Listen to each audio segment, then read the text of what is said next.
If you delay any longer, Ifejika, they will come for you. Elvis warned. The deal must be completed. But she's my wife, Ifejika whispered, his voice cracking with despair. I love her, and I love my wife too, Elvis replied coldly. But in this world, love means nothing. You made your choice when you asked for words. Now you must see it through. In the quiet village of Omolu, surrounded by thick palm forests and golden fields of cassava, there lived a humble couple named Efejika and Ufoma. Their lives were simple, nothing extravagant, just the kind of life they were content with. They lived in a small mud house with a thatched roof that leaked whenever it rained heavily.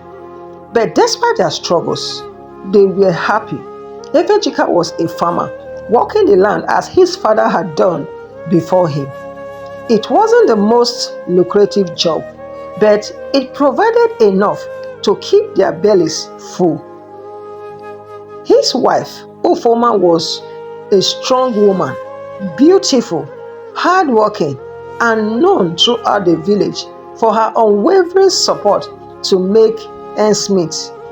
Ufoma took on odd jobs around the village. Sometimes she would sweep the compounds for wealthy traders. Other times, she would weave baskets or sell small goods at the local market. Everyone knew that without Ufoma's relentless effort, the family might have not survived. Their son Uche was their pride and joy, a playful boy of 5 years, full of life and curiosity. Though life in Umolu was tough, Efejika and Ufoma found joy in raising him, hoping one day he would be something great, more than a farmer or more than a laborer. One hot afternoon, as Efejika sat under the shade of a large mango tree, fanning himself with a banana leaf after a long day on the farm, he saw a figure approaching from the dusty road. As the person came closer, Efejika's heart jumped. It was Elvis, his old friend from childhood. The two hadn't seen each other in years, not since Elvis had left the village in search of greener pastures in the city. Elvis, my brother, Efejika shouted with excitement as he ran to embrace his old friend. Elvis had changed dramatically. He was no longer the skinny boy Efejika remembered. Now he was dressed in fine clothes, his skin glowing like someone who never walked under the sun. There was a gold chain around his neck, and he wore a leather sandals, which only the very rich could afford. Ifejika, it's been so long, Elvis said with a wide grin. You've not changed much, my brother. And you too, you've not changed much, Ifejika replied, eyeing his friend from head to toe. You look like someone who has tasted the sweetness of life. They sat together, catching up on old times. Ifejika's heart burned with questions, but he held back. It wasn't long before Elvis noticed his friend's curiosity. You want to ask about the city, don't you? Elvis said, laughing. Ifejika scratched his head, embarrassed. It's just that I've never seen anyone leave this village and return like this. You look like a rich man. Elvis, how did you do it? Elvis paused for a moment, then leaned in closer as if about to share a great secret. There are opportunities in the city, my brother. Things that you cannot find here in the village. I found my way into something big, bigger than farming, bigger than anything you can imagine. Efejika's eyes widened. What kind of opportunities? Tell me more. Elvis hesitated. It's not something I can explain easily, but I tell you, if you want to change your life, you must leave this village behind. There is nothing here but suffering. Come with me to the city. I can show you the way. Ifejika's mind raced with excitement. The thought of living a life like Elvis was tempting. He could finally give Ufoma and Uche the life they deserved. But then doubt crept in. I need to talk to Ufoma, Ifejika said. This is not a decision I can make alone. That evening, as they sat in their small living room, lit by a single kerosene lamp, Ifejika shared the news with Ufoma. At first, she was silent, listening carefully to her husband. When he had finished, she shook her head. Ifejika, I don't like this idea, Ufoma said softly. What do we know about Elvis' new life? It seems too sudden, too strange. You said it yourself. He's changed so much. What if there is something dangerous behind all of this? Ifejika sighed. He knew Ufoma was only being cautious, as she always was. I understand your worry, Ufoma, but think about it. Do you want Uche to grow up in this poverty? Do you want us to struggle like this forever? This could be a chance to escape all these sufferings. Ufoma looked at her son, who was playing with a small carved wooden toy in the corner of the room. Her heart ached at the thought of leaving the safety of their village, but she also wanted a better life for him. After much persuasion from Ifejika, she reluctantly agreed. If this is what you believe will make our lives better, I will follow you, Ufoma said quietly.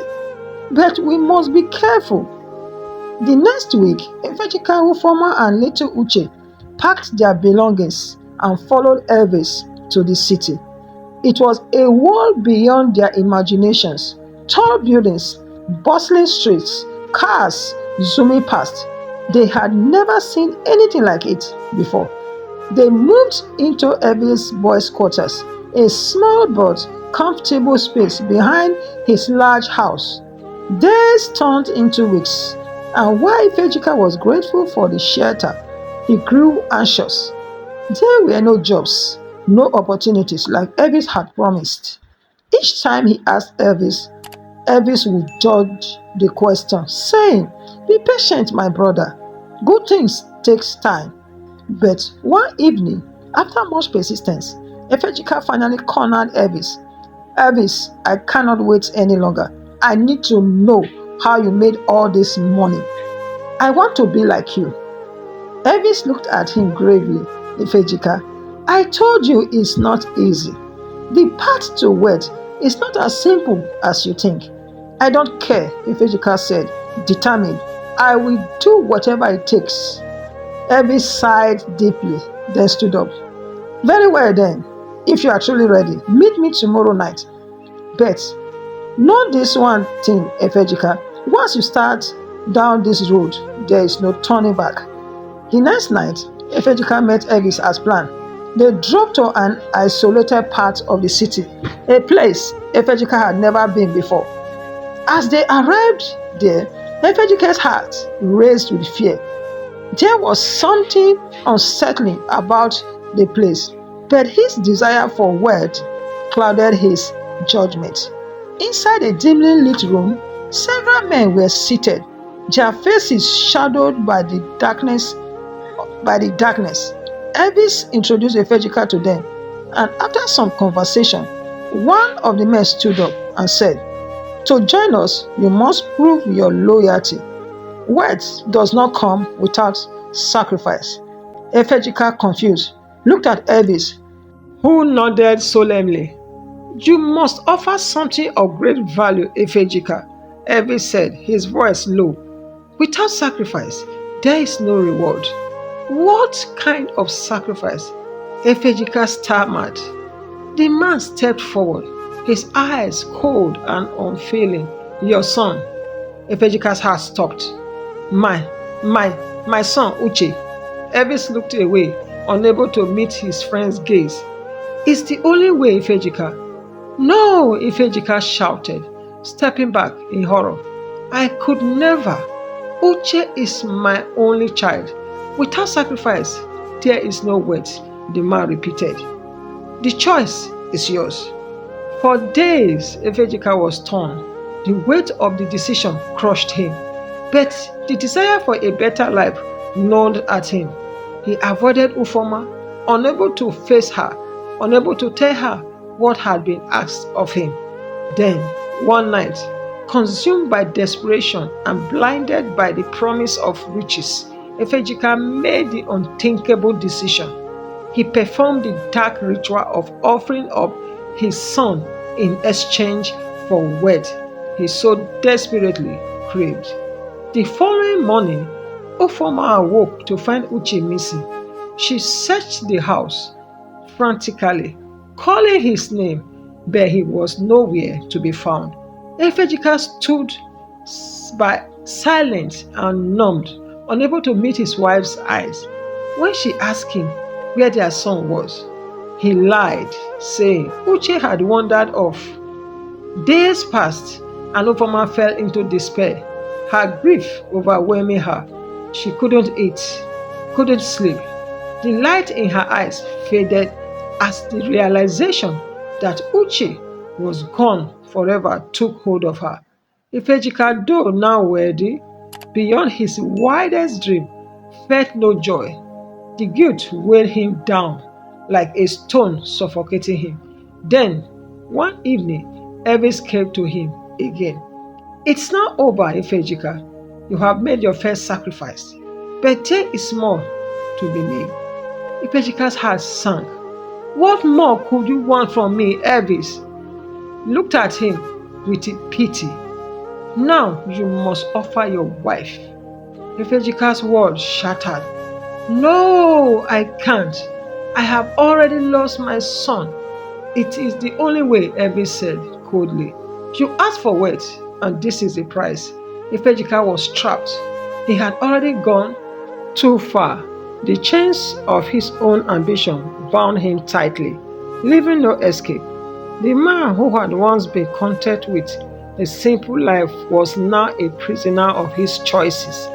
His wife, Ufoma, who had stood by him through every hardship, was now to be the next sacrifice. Days passed in a fog of torment. Efejika couldn't eat or sleep, haunted by the face of his son and the looming decision before him. He watched Ufoma as she moved around their new home, her face pale from the grief of losing Uche, her steps slow and lifeless. She still believed that their son had simply gone missing, lost in the big unfamiliar city. She had no idea of the terrible truth her husband was hiding. Ifejika tried to avoid her, guilt running at his inside like a wild animal, but the demand from the court grew stronger. Elvis visited him every few days, reminding him that time was running out. If you delay any longer, Ifejika, they will come for you, Elvis warned one evening. The deal must be completed. But she's my wife, Ifejika whispered, his voice cracking with despair.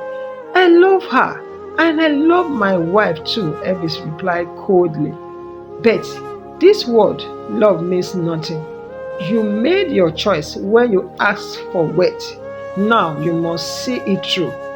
One stormy night, as Ray beat down the roof of their small quarters, Efejika made his decision.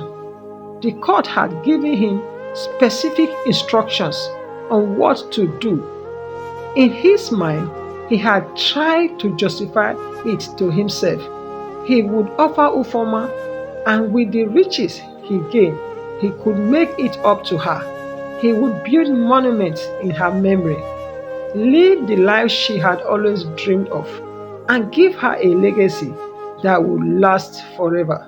These were the lies he told himself to soothe the unbearable guilt. That night, as Ufoma lay sleeping, Efejika crept out of bed and prepared the ritual. Tears burned his vision as he set out the items he had been given by the court. The room felt suffocating, and the weight of the darkness was like a heavy blanket pressing down on him. His hand trembled as he held the dagger in his hand, his heart pounding in his chest. He stood over Ufoma, face peaceful in sleep. For a moment, Ifejika hesitated. Could he really do this? Could he really take the life of the woman who had given him nothing but love and support? But then, the words of the court leader echoed in his head. Without sacrifice, there is no reward. With a guttural scream, Efejika brought the dagger down. The next morning, Efejika sat in the blood-soaked room, staring at the lifeless body of his wife. His heart felt hollow, his mind numbed. The ritual was complete, but there was no joy, no sense of relief, only an empty bottomless pit of despair. Elvis came to collect him later that day. It is done. Then he said, his voice emotionless. Efejika said nothing. He couldn't even look at Elvis, his friend. The man who had brought him into this nightmare had taken everything from him. His son, his wife, and now his soul. You will receive what you ask for, Elvis said. The wealth is yours. But remember, Efejika, there is always a price. Efejika's words came swiftly after the final sacrifice. His bank account were flooded with more money than he had ever imagined. He bought a large house in the city, filled with luxurious furnishings and servants. He owned properties, cars, businesses, all the material wealth he had once dreamed of. But the riches brought him no peace. Every night, he was haunted by the visions of his son and wife, their faces twisted in agony. He could hear Uche's innocent laughter echoing through the empty halls of his mansion, could see Ufoma's sad eyes watching him, silently asking why he had betrayed them. The guilt consumed him, eating away at his mind like a disease. Efejika tried to fill the void with distractions. He threw lavish parties, invited the richest and most powerful people in the city to his home, but none of it could erase the emptiness inside him. The more he tried to run from his past, the more it followed him, like a shadow that never left. As time went on, Efejika began to lose his grip on reality. He became paranoid, always looking over his shoulder, convinced that something was coming for him. The wealth he had gained felt like a curse. Each coin soaked in the blood of his loved ones. One night, years after the sacrifices had been made, Efejika sat alone in his vast empty mansion. The silence was deafening. He was now a shell of the man he had once been, his body thin and frail, his eyes sunk and hollow. The money meant nothing to him anymore. The power, the luxury, all of it felt meaningless. As he sat there, staring into the darkness, he heard a soft sound, faint like the whisper of wind through the trees. At first, he ignored it, thinking it was just in his imaginations. But the sound grew louder, more distinct. It was the voice of a child calling out to him, Papa. Efejika's heart stopped. He knew that voice. It was Uche's. Papa, why? Tears streamed down Efejika's face as the voice echoed through the empty mansion. He could hear his son's footsteps running through the halls, could hear the laughter of the child he had sacrificed for his own greed. Papa, why did you leave me? Efejika screamed, covering his ears, trying to block out the sound, but the voice grew louder, closer, until it was right next to him. And then in darkness, he saw them, Uche and Ufoma, standing side by side, their eyes cold and unforgiving. Their bodies were pale, like shadows of their former selves, and their expressions were filled with sorrow and pain. You took everything from us, Ufoma whispered, her voice barely audible. Why, Ifejika, why? Ifejika fell to his knees, sobbing uncontrollably. I don't mean to. I thought I was doing it for us. I thought it would make everything better. But there was no forgiveness in their eyes, only emptiness. The room grew colder, the air thick with the weight of their presence. And as Efejika looked into the faces of the family he had destroyed, he felt a crushing pain in his chest. His heart, burdened by years of guilt and regret, finally gave way. With a final rag breath, Efejika collapsed to the floor, his body limp and lifeless. When they found him the next morning, Efejika was dead, his face twisted in a mask of terror. The doctors said it was a heart attack brought on him by stress and paranoia. But those who knew the truth, the few who heard whispers of the sacrifices he had made, believed otherwise. In the end, Efejika had gained everything he had wanted, but at the cost of everything that truly mattered. His wealth was vast, but his soul was empty. And in the quiet, haunted halls of the mansion, the laughter of his son and the whispers of his wife would echo for eternity. A reminder of the terrible price he had paid for his greed. Moral lesson: greed blinds the heart and can drive a person to sacrifice the very things that matters most. Wealth gained through dishonorable means will bring nothing but sorrow and emptiness. True wealth lies in love, family, and integrity. Thank you for viewing.